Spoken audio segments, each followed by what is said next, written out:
Welcome to this HealthTech Access webinar. At HealthTech Access, we provide health economics and outcomes research and market access services from strategy through to implementation. Our unique NHS relationships guide and validate everything we do in the UK. We work with over 80 NHS associates to bring our pharmaceutical and medtech clients authentic insights into the NHS. We can help you answer key questions related to the NHS, from how to communicate with integrated care systems, places and primary care networks, to how to capture pathways of care. Get in touch today to discuss your market access goals. First though, I hope you enjoy the webinar. Hello and welcome to this HealthTech Access webinar. Today's webinar is all about demystifying the NHS, and today we're going to be talking a lot about, what do you need to know to get your technologies, whether that's medtech or anything else, into the NHS. Today's session is really focused towards our global market and our global clients, so welcome everybody from there, but also from the UK. And the idea is we thought it'd be really helpful to sort of give a bit of an insight into how you can verify what your affiliates might be telling you in the UK, but also just to give a bit more in-depth knowledge and insights around the UK market and the sorts of information that you need to gather, the sorts of people that you need to be talking to, and how to make an entrance into this market. I'm going to give a quick overview of some bits about the NHS, and then we're joined here by Dr Faris Al-Ramadani, who I'll give a better intro to in a bit, who will give us his insights and takes on these topics. So there we go, the slides are now working. So when you bring innovation to the NHS, what do you need to know? What do you need to do? We're not going to be talking too much about the regulatory processes today. So, the UK CA marking versus, CE marking for Europe. It's much more going to be around bringing a global innovation to the UK market, the sort of information you need to bring. So, what sort of questions you need to be asking, what do the key decision holders want to hear, who are they, and how do they interact through different levels of the NHS system. And then once you've got into one part of the NHS, how can you sort of aid that adoption and spread, so you can sort of travel out more broadly and increase your market. So we thought it'd be helpful for our global audience, who or what is the NHS? So, we say it very easily, but it's our national health service. So it's the health and care provider across England in particular, with some of the devolved nations having their own. But it's not just one organisation, it's a myriad of many small kingdoms. So, but the larger organisations, which cover larger areas, are called integrated care systems, or ICSs, or you might hear them called integrated care boards, which is a slightly different designation. But there's 42 of them, and they spread across the UK, and inside them are NHS trusts, which might be formed of hospitals and things like that. There are primary care networks. We've sort of grouped together sets of GPs, and there's also other organisations sort of like the National Institute for Health and Care Excellence, and the NIHR, sort of more of the research arms, the National Institute for Health and Care Research. And these are all stakeholders across the UK that when you're coming from a global perspective or internally in the UK, that you should really be thinking about as stakeholders who you're going to have to need to convince that your technology or innovation is valuable and worth using in order to get that uptake that you need. So when I'm talking about innovation, it could be literally anything. We talk about medtech, whether that's a syringe or a pacemaker or any sort of digital tool as well, alongside the things you might more traditionally think of as in terms of drugs and pharmaceuticals and medicines and things like that. But today I'm very excited to be joined by Dr Faris Al-Ramadani, as I said. So he's a former primary care network clinical director and a GP, but wears an awful lot of different hats. So it gives me huge pleasure to welcome you, Faris. And could you give us a little bit of an overview of those different hats that you have worn and continue to wear? Yeah, thanks, Rob. Really nice to be with you today. I'm first and foremost, I'm a GP, so general practitioner or family doctor, as it's referred to in other nations, and I do that. That's my bread and butter. I also run a clinic delivering those services. I worked a level above that as a primary care network clinical director. We're probably going to come on to primary care network shortly, but they are essentially the coming together of several local practices to form a bigger grouping and be able to work at a slightly larger scale. Above that, I've also worked in what we used to call the CCGs, which have now been replaced, as Robert said, by the what we term ICBs, which fall under ICSs. Lots of abbreviations. So I've worked at that level as well, and so I've worked sort of from the patient-facing side, but also from the higher levels of organisation, really. So sort of seen it from across the board, but fortunately managed to see, experience and help implement innovations across each of those areas. So really happy to share some thoughts with you. Thank you. So yeah, it's the primary care system is where we're going to focus on for today's session. So in our next slide here, here are some of the different organisations that we have within that system. So we've got general practitioners, so GPs, and individual practices, going up to the primary care networks, so sort of group those together, and then the integrated care boards. Would you be able to give just a bit of an overview of who those different organisations and stakeholders are, and maybe a little bit about what do you see as the different pressures that each of those faces? Yeah, sure. So, I mean, looking at this graph at the moment, so it starts with the GP. So if you imagine, I think within the UK, or at least within England, we often say that 90% of patient interactions occur within primary care. So primary care is sort of high volume activity, and because it's high volume activity, it makes it quite open to innovation, because the sort of efficiency advantages and quality advantages that you can gain through innovation can really can be felt within primary care by that sheer volume, really. So within the UK, general practice is the first port of call. Patients will be normally registered to a local practice or a local clinic, and they will obviously be able to visit their general practitioner at that site. So that's the GP. They're working within the GP practice, and a GP practice can sort of look after anywhere normally between 5 and 25,000 patients. Some are smaller, some are bigger, but that gives you a bit of a feel. I think the average size of a GP surgery is about 9,500 registered patients that they deliver services to. Within a GP surgery, obviously, there are significant demands and pressures, and lots of that will really focus. There's a big focus at the moment on access.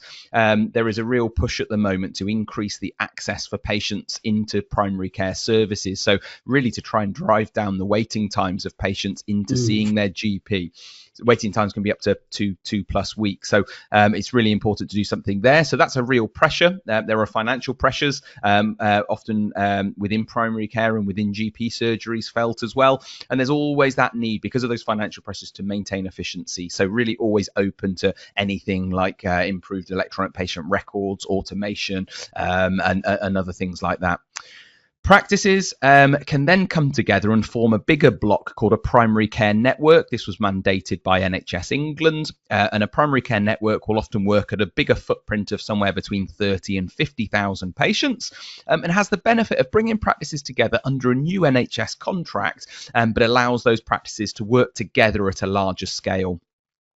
Below that, you can see the GP federations. Their role in the system is perhaps less well defined and more variable across the country, whereas PCNs are mandated, GP federations are not. So they're more of an agreement between practices or between PCNs to sort of come together and sort of share resources and maybe work again at a larger scale. But that role is not as clear cut as the primary care network role and function. And then we've got the ICBs. The ICB is the Integrated Care Board. They are responsible for the delivery of care across their patch, and their patch could be serving anywhere up to several million people. So they work at a very, very big footprint, and they are responsible for maintaining or ensuring services are delivered within their patch. They can commission services as well, and so a lot of decision making happens at that level. And then if something's come through the ICB and decisions are made at the ICB, they can commission services which then can be fed back down to PCNs and back down to GP surgeries as well. So it's cyclical in that sense. Thank you. That's really interesting. So you've got these sort of different levels of stakeholder. But if you were thinking of bringing something new to the UK or to expand the market, where in that chain would you try and get that first initial foothold? Who do you think are the best people to talk to? Is it better to go in at, right at the top with the ICB, or maybe slightly further down? It's going to be very dependent on the product that you're wishing to sell and to whose agenda it resonates most significantly. So where is the greatest appetite for the innovation or the product that you've got? And the truth is there is no rule, and you can start wherever you feel best placed, or you could target all simultaneously. There's no right or wrong, but I think it just depends on where your product has the greatest immediate benefit that can be realized. So sometimes it really is worth just going to a GP surgery. They have a budget that's agile, that they can spend quite quickly, if they've got anything left over, that is, and so they can often be very responsive and manage to pick up and adopt or implement technology very, very quickly. I could listen to a product or see a product today and have it implemented and funded next week. It can work at real significant agility there. You can go to primary care networks. Primary care networks are normally led by a clinical director, and the clinical director has responsibility for those budgets. And they're able then to spend that money and do as they see fit. So there is some agility and flexibility within the primary care network, but going to the clinical directors is often a good way of doing that. They also have roles like digital transformation leads that you can also approach and discuss product with. ICBs are much bigger. So obviously, if you can sell into an ICB or provide a product into an ICB, it has the possibility of being commissioned for literally everybody. So there is a win there, but the tendering processes that go with that, the commissioning side of that, will obviously be much more complicated and very rigorous as well. So there's not always, and sometimes the two go. I mean, if an ICB is willing to adopt your technology, your innovation, brilliant, because it will probably be doing that for everybody under their wing, which would include all of those PCNs and those practices. If you go to the PCN or the GP practice, you gain the benefit of agility and quicker decision making, but you won't be accessing necessarily the same scale that the ICB is able to. And the truth is, sometimes you have to do a bit of everything, and often with new innovations, it's often really good to start at the ground and work with the GP practices perhaps and the PCNs to gain a body of evidence that your innovation works and identify the benefits that are realized, both in terms of quality of care that might be delivered or the financial and economic benefits of your product. And you can use those levels to really build your case, because if it works at a GP practice or a PCN level, you start to make a really good argument for why an ICB might want to commission your product or service at a much bigger level. Thank you. So on the next slide, we just sort of put some bullet points down about the sorts of things that the different stakeholders are interested in that system. So everybody wants better patient outcomes, but they also have their own needs and pressures, as we've termed it. I guess having worked all throughout that system, could you tell us a little bit more about some of the tensions that people might come across in terms of the different makeups of the organizations and what they need to do in their immediate and maybe the slightly longer term? Sure, yeah. I mean, GPs, so accessing GPs is useful because GPs are in the GP practices and they have their own, as you said there, Rob, their own unique pressures. They all want to do the best they can for their patients, but they're often overwhelmed by maybe the volume of patients they're having to see.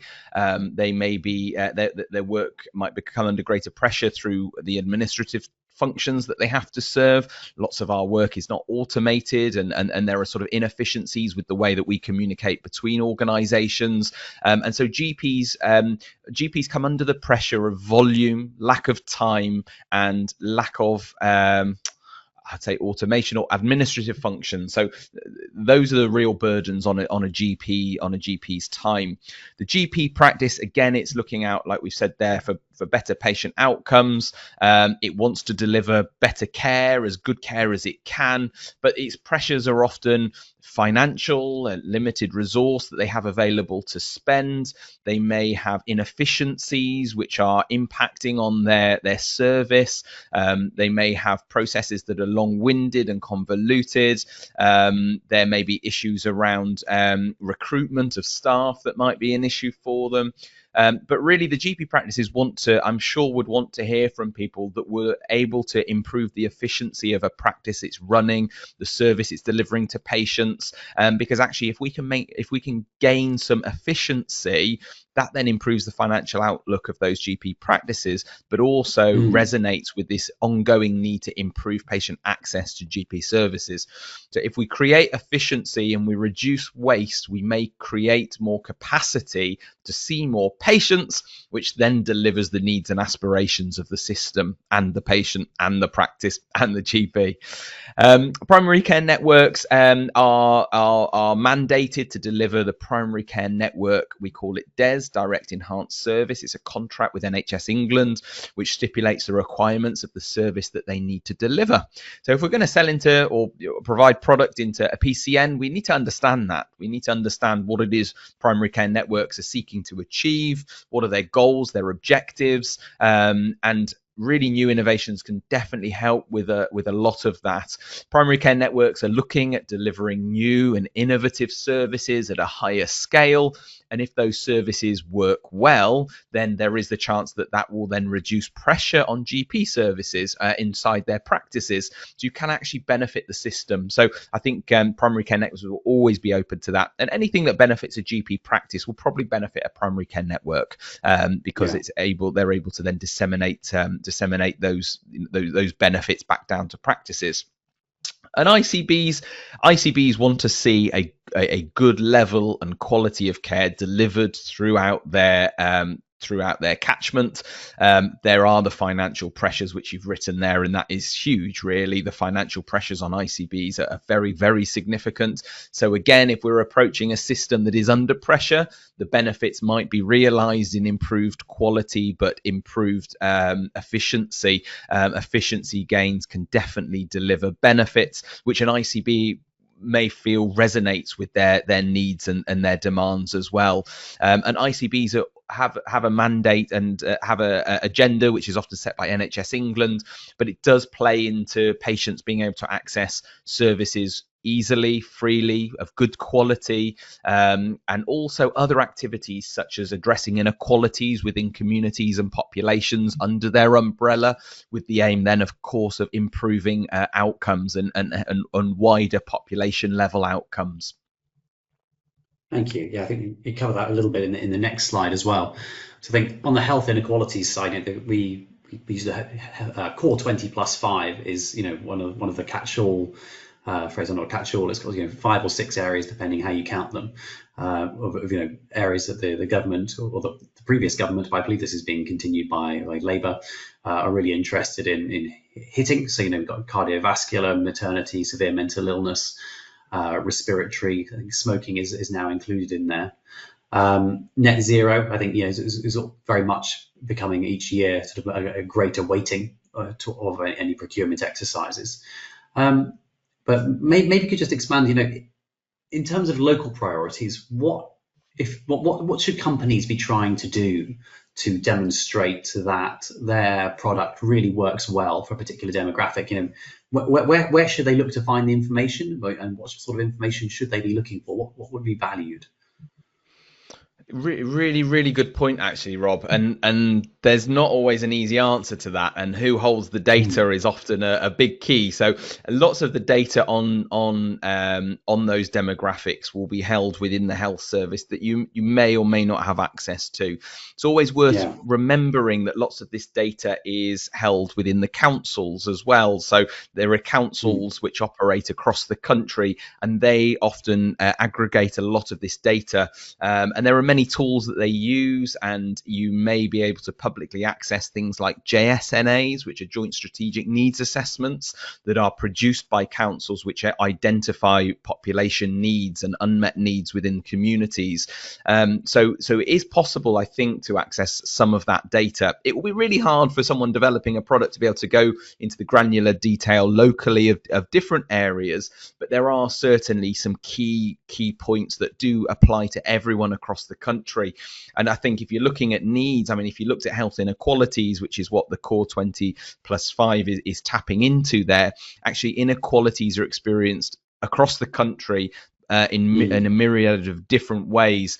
And it's always useful to think about the product that you've developed and think about whether it could potentially address some of those inequalities that people might be experiencing. Perhaps your product can be displayed in different languages, or it's got ways of overcoming people's maybe sensory needs and differences. Maybe it's more accessible and available online or through an app, and therefore doesn't require someone to be open and speaking to somebody. If you break down barriers to access communities that maybe got left behind through other means, then you're starting to address some inequalities. And you can certainly, with your product, better identify where it may work best. So if I was developing let's say a stop smoking app, for example, I'd want to know where the smokers are, wouldn't I? That would be natural. And then it's reasonable to understand that smoking can be associated with increased levels of deprivation and urbanized populations. So then you can start to hone in on more urban centers. And then if you hone in on the urban centers, you can access more detailed data on what those communities are suffering at that time. So definitely you can speak to local needs, and it's often, I wouldn't necessarily say be the driver of your product, but if you are looking to access the markets, understanding how your product meets the unmet need of our communities gives you a really good head start into making inroads into the system. Thank you. There's some really good points there. I'm going to jump into them, I think, on the next slide, because they expand them a little bit more. But could you, for our international audience, maybe explain a little bit more about the DES? I think you touched on it earlier, but also what the ARRS roles, as we call them, are, and maybe how companies can make sure that they're sort of making best use of it or providing as much value as possible. Yeah, absolutely. And this is where having local understanding really, really counts. If you imagine GP surgeries, so the clinics that the GPs and the general practitioners or family doctors operate from, they run under a contract called GMS, General Medical Services. So they've got their own NHS contract. When the NHS decided to want to create primary care networks, it needed a contractual mechanism for that, and it created the primary care network DES, Direct Enhanced Service. So it's essentially an enhancement on what was already being delivered, and it's then delivered by primary care networks. So DES is a reference to the contract that primary care networks are attempting to deliver. ARRS roles are an extension of the primary care networks and a part of the DES, the Direct Enhanced Service. And ARRS roles is essentially reimbursable roles which primary care networks can employ. So primary care networks will be given a sum of money every year to spend on a specific list of staff, so that the staff members are explicitly made clear of who you can and can't employ, and there is a budget made available for the primary care network to spend on those staff. It isn't cash that the PCN can take away, and if it's not spent then it comes back as cash. No, it can only be claimed against the salaries of those new roles that are being employed. That opens up some window of opportunity when you are developing product, because primary care networks give you a slightly bigger scale. So instead of trying to speak to 5 or 10,000 patient list size in one clinic, you can now speak to a group at 30 to 50,000 patients who share some of that agility, like we said before. So the primary care network gives you a new opportunity to sort of work with new partners at a slightly bigger scale. And it's really important to remember that those primary care networks are working under that DES, that contract, and they employ people to deliver the DES under the ARRS roles. So those people are helping deliver the contract through those roles. So I suppose that's where we're at with that. And I suppose from a new product perspective, it's understanding who those new roles are, what they're there to do, what's the contract there to deliver. Because if you understand that, you then understand the needs. And once you understand somebody's needs, you start to get the fit, because you start to fit your product around that need. And the truth of the matter is, general practice, the clinics, the primary care networks all have needs, but finding the solutions is often really difficult. So the better the two sides understand one another, the more chance of success. Absolutely. So I think that. Yeah, that's right. So I think it's definitely about demonstrating that you understand, who the clients are, and which different parts of the healthcare system that is. But I think you touched on a really important point before, that different patient groups are going to have different needs, and we by no means, if you're bringing something new into a healthcare system, you don't want to introduce a new health inequality. So I think it's really important to be able to demonstrate, and this will be part of the evidence, that when you've gone and developed this piece of tech, that it's been trialed on diverse populations and different social groups and different settings, even when it's localized. I think during COVID there was that an issue around sort of pulse oximeters, where people with darker skin tones, they weren't as effective, and a new health inequality being introduced. But I guess, while bearing that in mind and making sure that people are developing things with patients, not just for them, so what sort of bits of evidence have you found are sort of most convincing? Got a sort of a couple of there on the slide, but don't feel limited to those at all.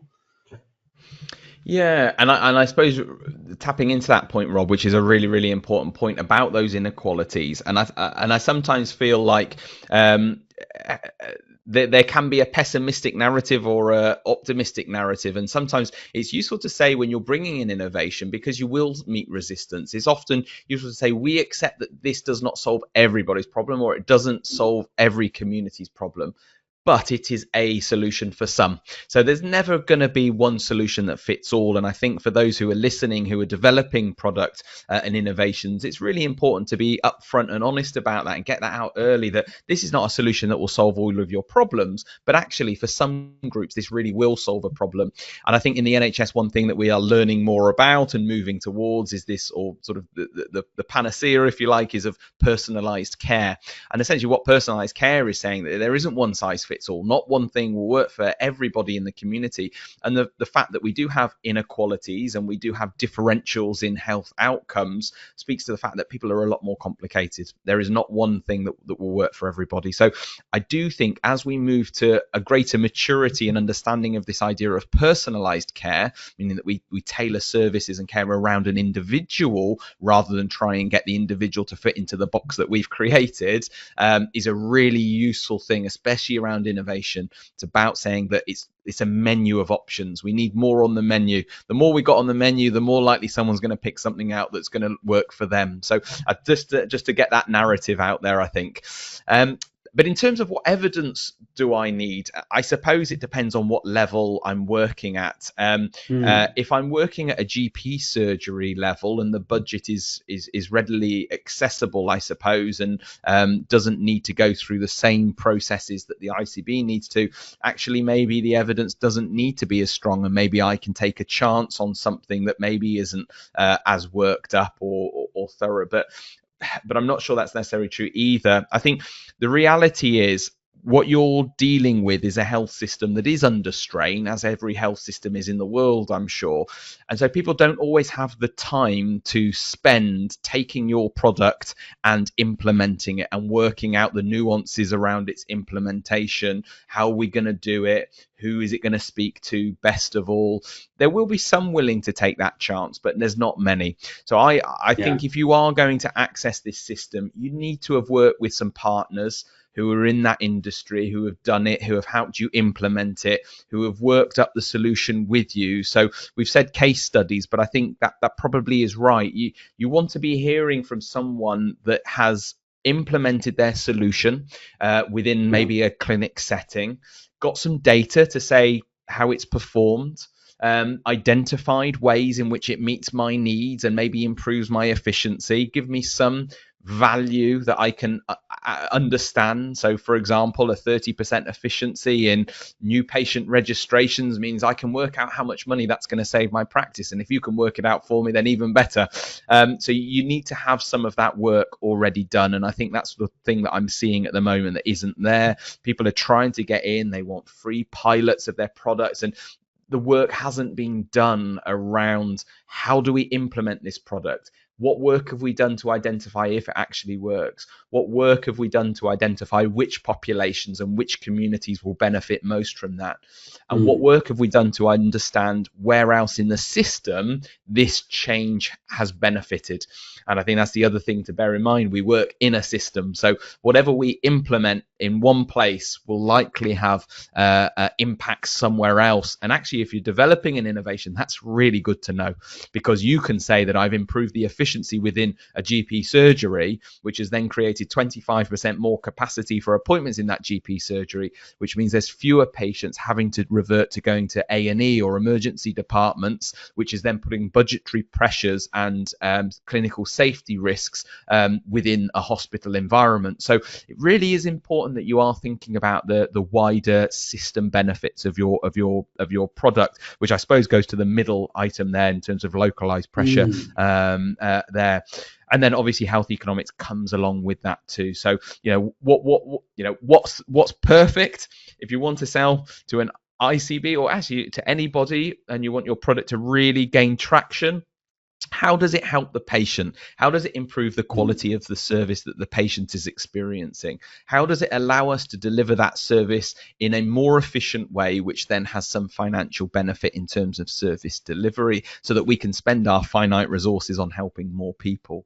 How does that change help a practice, a GP surgery? Maybe it's reducing the number of appointments and therefore creating new capacity. And then how's that helping the system? Because we've created one capacity in one place, we've reduced the pressure somewhere else. And actually, when you're getting into that level of detail and understanding and work and rigor, then you've made a really good argument to an ICB to say you need to employ this across our patch. And then you're talking about a deployment across a huge population. And then if it works in one ICB, maybe it works for all ICBs. And in which case, why haven't you got national uptake of your solution?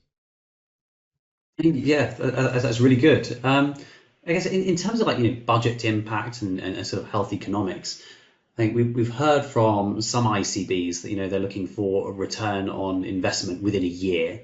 Is that something that you recognise, or do you think other organisations have a sort of slightly longer view, or what sort of timescales do you think people should be looking at there? I think it's really hard, and I think it will depend on the ICB and it will depend on the agenda that you're looking to fit. Probably also depends on which phase of an election cycle you're in. I don't know.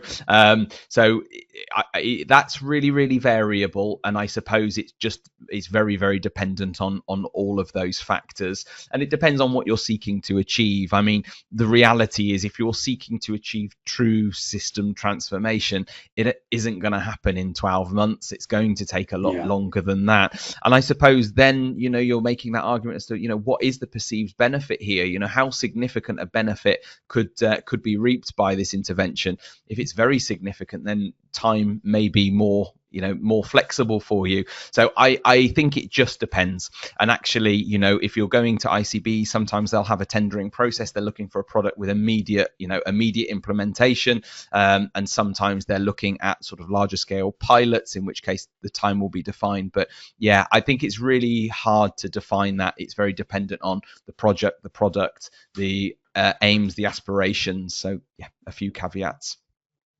Thank you. So say a company, they've done a lot of work. They've got a couple of case studies from somewhere else. Maybe it's in the UK, maybe it's not. They've got quite a good health economic argument. Who do they reach out to? Is it sort of a scattergun approach of emails, or is it as you said earlier, just walk straight into a GP practice and ask if you can talk to someone? How do you reach these people or identify them first to let them know this great new thing that you've developed? Really good point, Rob. A really good point. And it's the golden question, isn't it, really? Is it a scattergun approach going to work? No, it's not. The one thing about health systems, particularly our health system, is it's very relationship based. You know, people are very busy, they're under pressure, they get tapped up by companies all the time wanting to sell their product, and they normally just go straight into the bin. So it's really hard to do it that way, and I don't think the scattergun approach will get you anywhere in a system inundated with offers and with scarce resources and limited time. It's going to take more than that. Really, it's about understanding your product, where its value lies, and understanding how that value can be, who can benefit most from that value. And if you're talking to a GP or a GP surgery, you really need to know the intricacies of the pressures that they face, and you really need to have done some homework and spoken to people in that role first to understand how this product will benefit them. You have to have done that first, because you will often only get limited time and limited access. So it's making sure that when you do try and when you do gain some access, that you've got the right message to sell and you understand everybody's agenda. One great thing about working in the health system is it is a constant thing of just trying to identify what's your needs and wishes, my needs and wishes, and what's the patient's needs and wishes.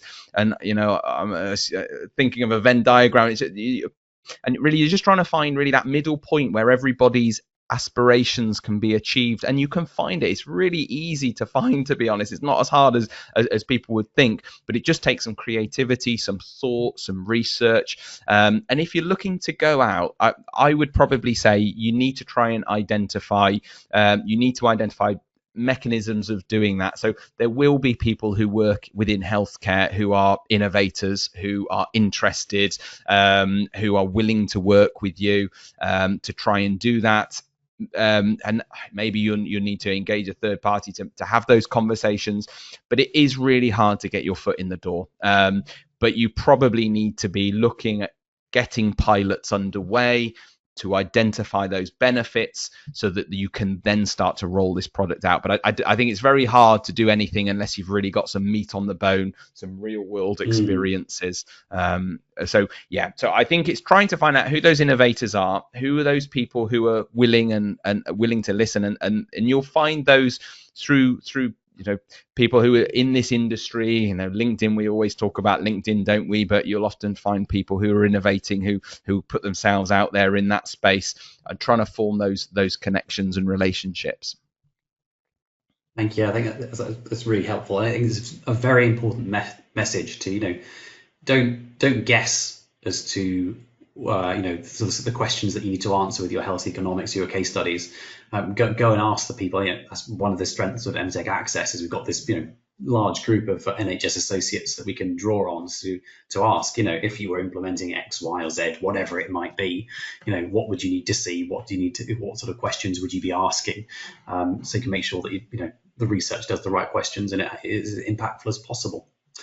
So we looked a little bit at this already, but I guess it's when you're in this role and you're very busy, it's how can industry make that collaboration as smooth as possible? I think it's probably maybe just put too much time on it, but it's making sure it's already worked up, I think you said, and that there's not too much to do on the implementation side. But is there anything else that you'd like to add to that message? Yeah, and it's really key, because we the health service is delivering great services, but it needs the cooperation. It needs to work with industry to identify those efficiency gains, identify those new innovations which will make improvements in terms of clinical care. We have scarce resources, so we have to maximize those efficiencies, and that's where this collaboration with industry really kicks in. Those innovations can really kick in. What does good collaboration look like? Well, as with any collaboration, it's done best when there are shared and agreed values and goals. And I always think that as long as you focus on the patient, in my medical career, I've always concentrated on, if I prioritize the patient, this is about the patient and nobody else. So my focus has to be the patient, the individual, that one person who I see day in, day out in my clinic room. That is the person that this is all about. So as long as you can get that really clear, that the collaboration needs to be around that patient, giving them the best quality of service, the most efficient service, and helping as many of those individuals as we possibly can. If we can all agree on that, then actually things will naturally flow and naturally follow. We all need to be respectful of each other's needs and wishes in that. And I think, I can think of a collaboration that I'd done recently, which reconfigured primary care mental health services, and it's given phenomenal results. But that was because it was all very much about the patient, and then recruiting different services, different products, different things around the patient to try and think, how does this product or how does this innovation raise that bar, more efficiency and better quality? As long as you keep working towards that, then you'll always do it. Don't forget, the health service cannot develop product easily itself. So it needs people out there who are developing new products with a new fresh set of eyes, and the health service is really open to that. So the collaboration should work well, but it really needs good interloculators. It really needs those people that are creating that interface. It needs a really good interface, I think, to be successful.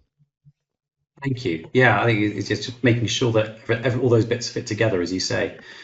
And when industry comes, I think some of the things that are really valued are the additional bits of support that can be provided.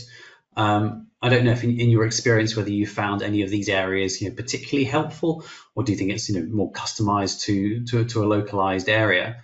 But have you ever found anything sort of offered by industry in this way absolutely essential, or particularly helpful in convincing colleagues that actually yes, we should adopt this or that? Yeah, I mean, if I think of work that I've done recently, I can think of digital tools that we've used to provide patients with a service or a new service. And I suppose, if you think about, what's the value there? Well, the value is in creating a product that didn't exist, that has then created greater access to treatment for more people who couldn't seek traditional treatment or didn't have the time to. So value can come from a new product in itself. I think the really big thing is how new product can then allow us to rethink and reconfigure our clinical pathways and even our administrative pathways. I often talk that we often work in legacy. So we often have legacy clinical pathways. They've been set up for years. They never mention a patient. They're just at a starting point from a professional to another professional to another professional, but they never actually mention the patient or actually never focus on the patient and the patient journey. I'm personally an advocate for really rethinking clinical pathways, making them patient-centric. The patient is the first part of that, and then rethinking the pathway around new products, new services. And I think, you've got up there business support, clinical support tools, training and education. So actually all of those feed into new pathways and new ways of potentially doing things. I think just be wary that industry offers things we don't have, different skills, different viewpoints, a better understanding of what efficiency is. We care about patients, that's what we do, and maybe we haven't got so many people that understand those sort of efficiency gains and how to run processes in a more efficient way. It's amazing we barely use much in the way of RPA and automation, but industry's been doing it for decades. Why aren't we using that? We need more conversation with industry to understand how industry does things and how that can then benefit the way that we do things. I think industry is, obviously has high levels of understanding of those sorts of processes that maybe we don't. So I think those are areas where we can certainly gain. Industry have more diverse workforces and programmers and other things that can create new solutions that we don't have. So this is where we really need to get that relationship right. It's really important. So what can industry offer and where's its support most valuable? I think it's across the board in delivering a new set of skills, a new set of products, new ways of doing things. But we just need to get the interface right. We need those thinkers who sit in the middle to see how one side's doing it and how it can then be implemented by another side. Thank you. Yeah, I think that's really important in building those relationships so that you can understand what needs to be developed. But I think what I sometimes hear and have experienced actually is that sometimes the NHS can get quite skittish around industry and get worried about there being a perception of being overly influenced. I don't know if you've ever had any experience there or any words of wisdom so that people coming maybe from outside the UK can get it right in terms of not scaring off the NHS.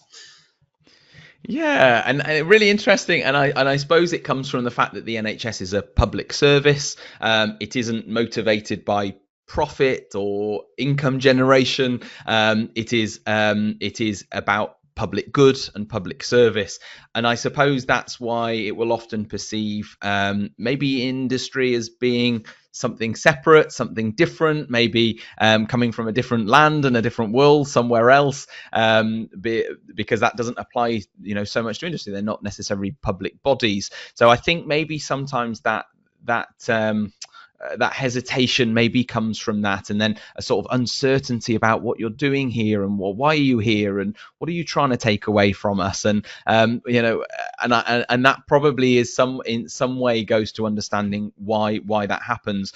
But it's not insurmountable. It's definitely not insurmountable, and it obviously in the barest sense is quite naive, because the health service is a health service, but there's a lot more that underpins a health service than just the delivery of the health service. There's not a doctor in the country that doesn't need a desktop computer with an operating system and an electronic patient record to do their job, and that doesn't come out of the health service. That comes from outside. So we're sometimes maybe naive about that, but I think it's really about shaping the narrative on building and developing that relationship. You have to realize that if you want to work in this sector, relationship means everything, because trust means everything. So you need to be building individual relationships, building trust, and making it really clear what your agenda is. And if you set your agenda to be about how do we make your service better, how do we make it better for your organization, but better for your patient too, then you start to form that common ground. It's about reconfiguring the relationship and understanding how you can develop that relationship in a way that brings everybody together. I suppose that's the essence of collaboration, isn't it? But this is one of those absolutely key areas, because as you said, Rob, there will be some pessimism, some suspicion and that sort of thing. So it's really important to set the tone, the narrative, the relationship, and the values of that relationship really early. And there is common ground. It just needs to be done well. And I think when things don't go well, it's often, the communication that wasn't right from the outset. No, very much agree with that. It's definitely a case of collaborate with, not quite selling to, in terms of the language and the thinking. Exactly. So I think we've got a little bit of time left. So I've got some questions that we've received from the audience, sort of pre-submitted. So we could run through a couple of those. I think that'd be really helpful. So the first one is, how are medical devices funded in community settings? Do you have any take on that? So again, it's variable. So if we take the community setting itself, I think the things to point out to you within the community, and there will be increased focus in the NHS around communities. There is a focus now around creating integrated neighbourhood teams. The new government is talking about bringing care closer to the community, or bringing care into the community. So community is going to be the really big building block here going forward. So if you're looking to bring your community, your product into the community, a couple of things. So the GP surgery is a fundamental part of that. So as we've spoken about before, speaking to the GP surgery, and the GP surgery is able to fund product if they wanted to. Primary care networks are in that community. They can do the same too. I think the only bit that we're maybe not putting in there is community services. There are often community contracts to deliver care from other wings and other arms of healthcare, such as district nurses and occupational therapists and physiotherapists. Now, they will be commissioned perhaps differently depending on the area that you're looking at, which is where sometimes the NHS can be more difficult to navigate. Is there is some variation locally. So in my area, it would be the acute trust. So the acute trust is the group that runs the hospitals, but they can also deliver community services. So it's understanding which organisation it is that's delivering community care. There'll always be a GP surgery, there'll always be a primary care network, and there will be some sort of community offering, and that might be run by any organisation. It might be the hospital trust, like I said, but it could be somebody else, and you can have those conversations directly with those organisations. So those would be the ways. Those are the people who are delivering the services. services and you can speak to them. You can speak to an ICB who can deliver across the patch, but that might be more difficult. So I would probably say start from the ground up and look at who delivers the community services in those areas, and then absolutely they have their own budgets, so they will be able to do their own tendering. Thank you. The next question I've got here is, if you're implementing sort of a diagnostic device, or diagnostic service, I suppose, is there any way that you can speed up that implementation? So maybe you've started that journey in a GP practice or in a PCN, but you feel that adoption's a bit slow. Is there any way that you can speed it up, or is it the pace is going to be set by the system? It's going to be interesting, isn't it? Because part of that is going to have to be around where you benefit. So what's the benefit that you're delivering? If you can prove a distinctive benefit and you can quantify that benefit, then more people are going to listen to you. So it depends on the quality of the evidence that you've got available. But if you've got really good evidence, there's nothing stopping you reaching out to far and wide and going across different ICB areas up and down the country. But it's really dependent on you being able to identify the benefit of your solution, who benefits from that solution, and how can you quantify that benefit of that solution, and do you have good evidence of how to implement that solution? If you can do those things, then you've got a really good chance of being able to spread that solution and that intervention far and wide. And that could be obviously a diagnostic intervention. Thank you, that's really good. I think having that evidence right is essential. So my third question, so I guess quite often there are large pots or one-off pots of money from central government to tackle a problem. Do you have any advice for companies who may have got some implementation or adoption off the back of one of these large pots, but they're really struggling to get sort of continued funding, or beyond that initial lump sum from central government?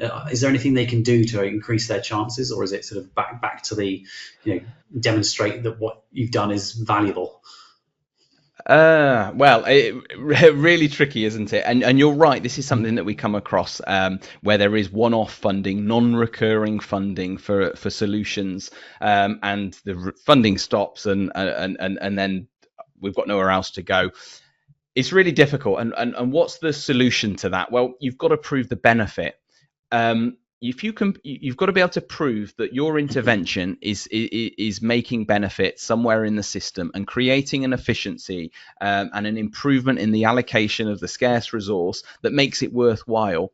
If you could do that, and you can integrate well, and you can maybe meet many different agendas rather than just the one agenda that you set out to solve, then actually you start to make yourself indispensable. It's about becoming indispensable. It's about saying that this intervention is so beneficial that even if the one-off funding stops, there are so many other areas where this can impact and improve services that actually it's a no-brainer. And this is where it's about understanding that you work in a system. It's about being agile. It's about moving your offering depending on changes of agenda and being responsive to the feedback that you're getting.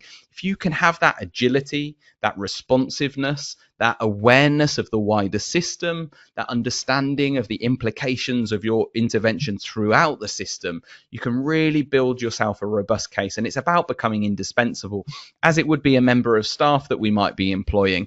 We might be asking them to do a basic task, but actually those who become indispensable are the ones who go beyond just the basic task. Those people who are actually impacting on other areas of the business and other areas of the work that we're doing, who are actually thinking about the new solutions that's driving us forward. So I think solutions, if we're developing innovations, by their very nature, they need to be responsive. They need to be looking at those other opportunities. And even if the one-off pot dries up, if you can show a financial benefit immediately, people aren't daft. People aren't daft. They're not going to turn down something that is going to free up significant resource somewhere else in the system. So it's about making those logical arguments. Thank you. Yeah, I think that's a really good note. So I think we're sort of drawing to a close now. So I was just thinking, is there anything you think I should have asked you that I haven't? just for anybody who's coming in from globally to the UK and thinking about coming in, is there anything that I've missed? No, I don't think so, Rob. I think that was pretty thorough. I think you've kind of got some really good coverage there across primary care and across the system. So no, not at all.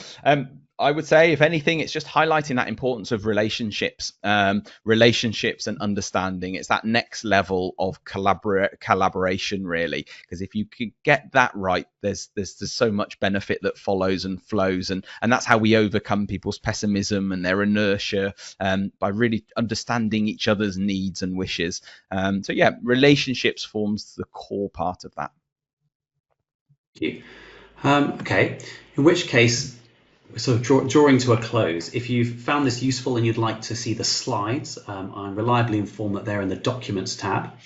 And if you'd like to come to sort of a future set of webinars on the 29th of August, we've got another session of sort of focusing on winter planning with a former director of commissioning. And then later on in September, we've got the budget cycles. We've just had an election in the UK with a fairly significant change in government. So if you'd like to understand more about the potential impacts on that, the implications of different policy changes and new secretaries of health, etc., then we're doing some really good bespoke deep dive sessions for anybody who's interested. And then in November, we have our symposium. So that draws together some really, really interesting NHS experts, sort of right from the very top of the NHS and then throughout, sort of really diving into transforming healthcare and what industry needs to know and understand. So it'd be great if anybody in the audience is interested in that, do reach out for any of these. I guess more broadly, if you'd like to contact us on any of the topics we've spoken about today, whether that's health economics or how to get the market access right, or just talking to the right people in the NHS, then do grab that email, info@mtechaccess.co.uk, and we can have a chat or work through a session or something like that. But it just leads me to say, Faris, thank you so much for all your insights that you've brought today. I've certainly learned a lot and I found it really interesting. So thank you so much, and thank you to everybody who's been listening today. Thank you for watching. If you'd like to find out more about our work with the NHS or how we could support your market access goals, please email info@mtechaccess.co.uk or visit our website at mtechaccess.co.uk.